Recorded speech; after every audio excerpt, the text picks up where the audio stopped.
Hey guys, good morning. So in this workshop, I'm going to be talking about Shankara building products. Okay. तो पहले business model के बारे में हम लोग जानेंगे कि वो क्या क्या चीजें बेचती है, ठीक है। फिर उसके बाद हम लोग देखेंगे कि कंपनीज में क्या क्या प्रॉब्लम्स हुआ था since the time of IPO in 2017-18 में। और आप देखोगे, अगर आप उसका स्टॉक भी देखोगे ना, आप देखोगे शंकरा का स्टॉक कुछ अराउंड 90% के आसपास गिर गया था, ठीक है, एकदम मतलब टॉप से। फिर मतलब एक स्टॉक जब 90% गिरता है तो मतलब इसमें बड़े बड़े प्रॉब्लम्स हुआ होगा, तो वो हम डिस्कस करेंगे और अभी का देखेंगे और आगे का देखेंगे कि लाइक अभी मैनेजमेंट क्या बोल रहा है, क्या कंपनी टर्न अराउंड कर चुका है, क्या कंपनी कुछ अच्छा चीजें कर रहा है और आगे का गाइडेंस क्या दिया हुआ है। सो अभी हम थोड़ा सा बात करते हैं शंकरा बिल्डिंग प्रोडक्ट्स का बिजनेस मॉडल क्या है। तो ये लोग क्या करते हैं, ये एक वन स्टॉप शॉप सोल्यूशन है सारे बिल्डिंग मटेरियल्स का, ठीक है। तो सोचो अगर आपको एक घर खरीदना है, ठीक है, तो उस घर में आपको जो जो भी चीजें चाहिए, राइट। सो बाथरूम में वो सैनिटरी वेयर से लेके पाइप से लेके, और पाइप का भी बहुत सारे टाइप होता है ना, ड्रेनेज का पाइप होता है और भी बाहर का पाइप होता है। फिर उसके बाद जाके आपको इलेक्ट्रिकल का काम चाहिए, राइट, इलेक्ट्रिकल आपको वायर्स चाहिए, केबल्स चाहिए, जो जो भी मतलब एक घर के लिए एक सामान चाहिए होता है to start building a house, वो शंकरा प्रोवाइड करता है। अब शंकरा का बात ये है कि लाइक वो मेजोरिटी आई मीन लाइक उनका खुद एक दो प्राइवेट लेबल्स है, लेकिन उनका पूरा बिजनेस ही है कि वो third party building products material बेचता है, ठीक है।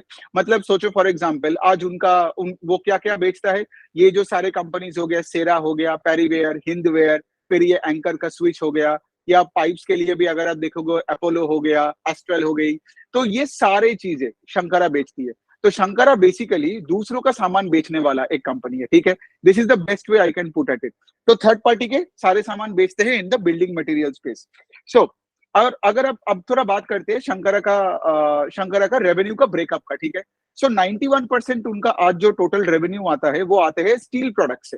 मतलब उनका जो जितना भी प्रोडक्ट्स मैंने बोला बिल्डिंग मटेरियल का, उसको दो कैटेगराइजेशन कीजिए, एक हो गया स्टील, एक हो गया नॉन स्टील, ठीक है। 91% आता है स्टील के सामान बेच के। अब स्टील में क्या क्या बेचते हैं, स्टील में आपको पाइप्स मिलता है, स्टील का आपको ट्यूब्स मिलता है, और स्टील का आपको रूफिंग भी मिलता है, मतलब घर के ऊपर जो रूफ होता है वो भी स्टील का होता है। That contributes 91% of शंकराज business. और उनके पास नॉन स्टील का जो वो थर्ड पार्टी प्रोडक्ट्स बेचते हैं, बाय द वे स्टील हो या नॉन स्टील हो, ये सब थर्ड पार्टी का ही प्रोडक्ट्स बेचने वाली कंपनी है, ठीक है। खुद का ऑलमोस्ट कुछ नहीं है।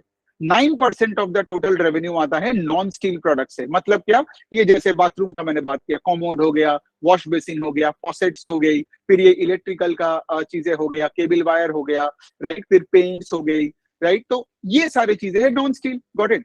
अब पॉइंट ये है, शंकरा का मैनेजमेंट ये बोल रहा है कि गोइंग फॉरवर्ड ये जो नॉन स्टील वाला सेगमेंट है, इसको फ्रॉम 9% से 25% में लेके जा रहा है। अब इसका रीजन ये है, बिकॉज दो रीजन है इसके लिए। पहला पॉइंट तो ये कि gross margin non steel product जब वो बेचते हैं तो Shankara has a higher gross margin. उनका आई थिंक ग्रॉस मार्जिन उनको कुछ 9-10% के आसपास मिलता है जब वो नॉन स्टील प्रोडक्ट्स बेचते हैं, ठीक है।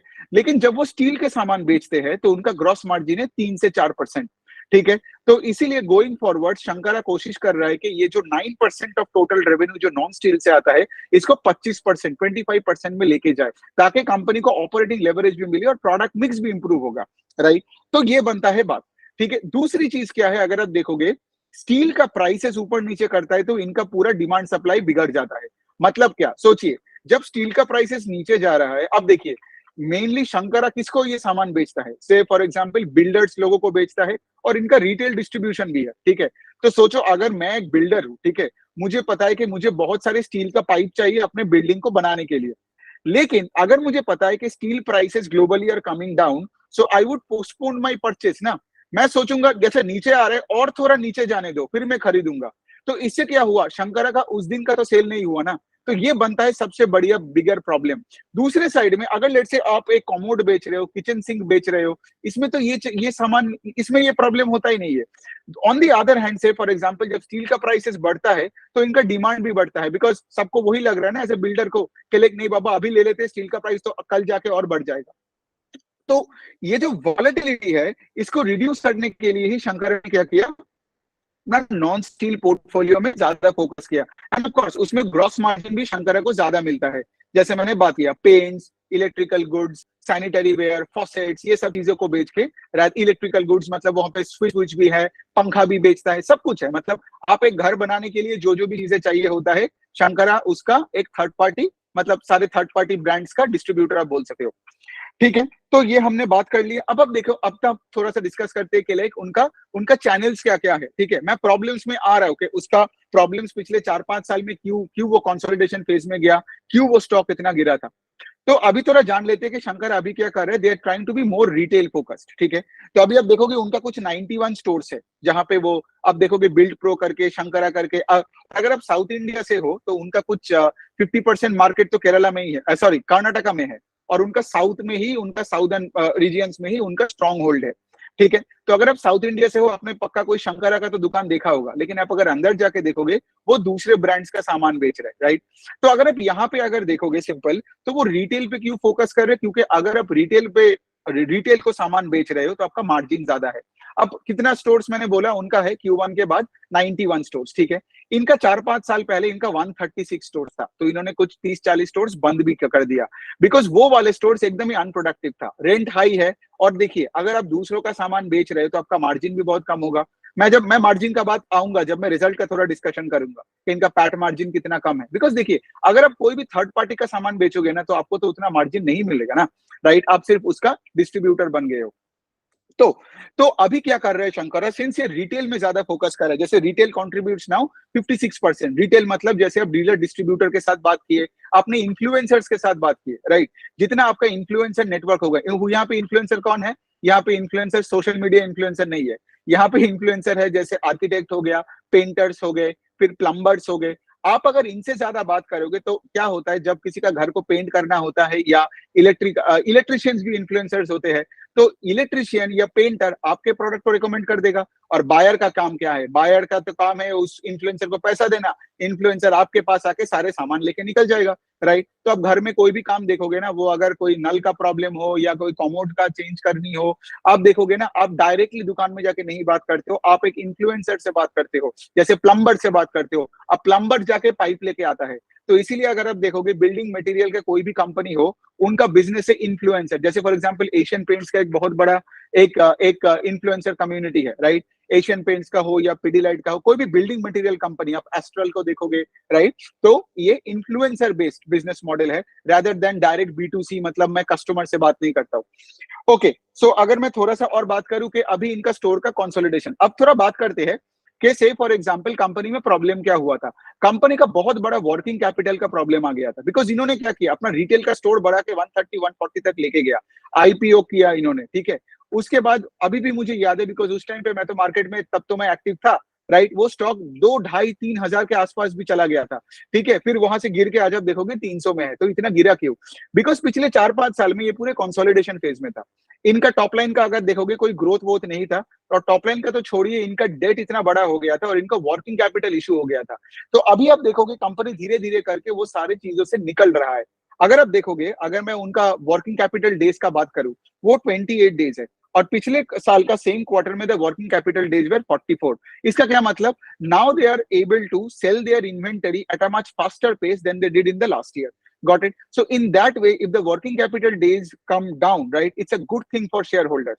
दूसरा चीज आप देखोगे, डेट भी मैनेजेबल लेवल पे आ गया है, and now the management starts talking about growth, right, organic growth. And उसके साथ साथ they said in the con call के आगे जाके हमारा return on equity will go up, because if your return on equity कुछ है ही नहीं, आप लॉस कर रहे हो, तो स्टॉक कैसे ऊपर जाएगा, राइट।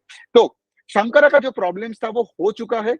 अभी कंपनी का अगर मैं और Q1 का भी अगर आपको रिजल्ट के बारे में बात करूं, तो सेल्स ग्रू 36% YOY, और कंपनी को ऑपरेटिंग लेवरेज भी मिला। मतलब क्या, उसका पैट का growth has been 44% on a YOY basis. अब अगर आप दूसरे एंगल से देखोगे, the PAT margin is only 1.5%। तो ये बनता है इस बिजनेस का ना सबसे बड़ा रिस्क, मतलब रिस्क इन द सेंस, मतलब ये दूसरों का प्रोडक्ट बेच रहे हैं ना, तो इनका कहां से मार्जिन बढ़ेगा, राइट। तो ये रेजर थिन मार्जिन से शंकरा का, तो ये आगे जाके भी अगर कोई भी जगह में ना रॉ मटेरियल प्राइस बढ़ गया, ये हो गया वो हो गया, तो इनका पैट मार्जिन गायब हो जाएगा, फिर से लॉस खा सकता है। तो ये थोड़ा ना आग में खेलने वाला खेल है Shankara. But having said that, I am doing this workshop because पास में बहुत गड़बड़ किया, लेकिन अभी का सिनेरियो बेटर हो रहा है कंपनी का। तो मेरा काम है कि लाइक जहां मुझे अच्छा मौका मिलेगा, मैं उसका छोटा वर्कशॉप करके आपको दूं, राइट। तो ये बनता है बात। अब अगर थोड़ा सा बात करूं कि कंपनी का 4-5 साल पहले उनका EBITDA मार्जिन था 6%, अभी डाउन हो गया, कितना हो गया 3%। और मैनेजमेंट ने ये बोला कॉन कॉल में कि इन FY24 के एंड में जाके the EBITDA margin will be 3.5%, right. अब दूसरी चीज थोड़ा अभी कॉन कॉल में थोड़ा फोकस करते हैं कि मैनेजमेंट ने और क्या क्या चीजें बोला. Okay, before that let me also tell you, since इनका EBITDA margin is slowly going up, since इनका वर्किंग कैपिटल डेज, मतलब अब ये ज्यादा इन्वेंटरी को बेच पा रहे हैं एट अ फास्टर पेस, ये कंपनी कैश फ्लो पॉजिटिव भी हो गया. इतने सालों से ये कंपनी कैश फ्लो नेगेटिव में था, तो ये भी एक पॉजिटिव चीज है कंपनी का, the cash flows are positive, right. अब थोड़ा आते हैं कॉन कॉल के बारे में. तो ऑफकोर्स आपको पता ही होगा, मैनेजमेंट ने कॉन कॉल में ये चीजें बताया कि लाइक रियल एस्टेट में जो बूम चल रहा है अभी, both commercial as well as residential. Commercial में तो ऑफकोर्स राइट सब बैक टू ऑफिस हो गया है, तो इसीलिए commercial real estate is also started to do well. Residential में तो premium and semi premium were already doing very well. I guess पिछले 7-8 साल में highest real estate pre sales and booking हुआ है पिछले 1-2 साल में, right. So real estate is doing good, and Shankara, since it's a building material company, they are doing very well because of course इनका institutional demand भी बहुत high है as well as retail demand. दूसरा अगर मैं बात करूं इनका, तो मैनेजमेंट का थोड़ा गाइडेंस के बारे में जान लेते हैं, राइट. क्योंकि अगर कंपनी अच्छा नहीं करेगा तो गाइडेंस कैसे देगा, राइट. जब शंकरा बुरे हालत में था तो गाइडेंस नहीं देता था, लेकिन अभी they have started giving the guidance. पहला गाइडेंस क्या दिया, in FY24 they are going to grow at 25 to 30% over FY23. ये एक अच्छी गाइडेंस है. और अब देखोगे this is in line with what they delivered in Q1. In Q1 they grew top line by 36%, right. दूसरी चीज अगर मैं पूछूं, जब एक बंदे ने पूछा कॉल में, तो शंकरा इवन सेड कि इन द नेक्स्ट 3 to 5 years में भी they can grow top line between 20 and 25%. और अगर मैं 20% भी लेके चलूं, मतलब शंकरा ये बोल रहा है कि they can double revenues in 4 to 5 years, ठीक है. तो अगर मैं देखूं, तो एक बंदे ने ये भी पूछा कि like can we expect a 10,000 crore का टॉप लाइन, मतलब sales in the next 5 years. The management agreed. और अगर आप FY23 का देखोगे, द सेल्स वेर 4,000 crore. तो अगले 5 साल में if the sales are 2.5 times, that means मोटा मोटी अराउंड 18-20% का CAGR टॉप लाइन शंकरा दे सकता है. That is exactly what the management said in the call. दूसरे साइड में कंपनी क्या कर रहा है, सिंस ये साउथ बेस्ड कंपनी है, लेकिन वो आगे जाके वो क्या कर रहा है, वो अभी पैन इंडिया बनने का कोशिश कर रहा है.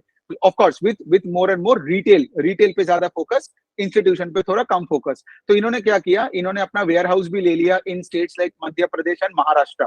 सो those are the 2 states that they are targeting going forward.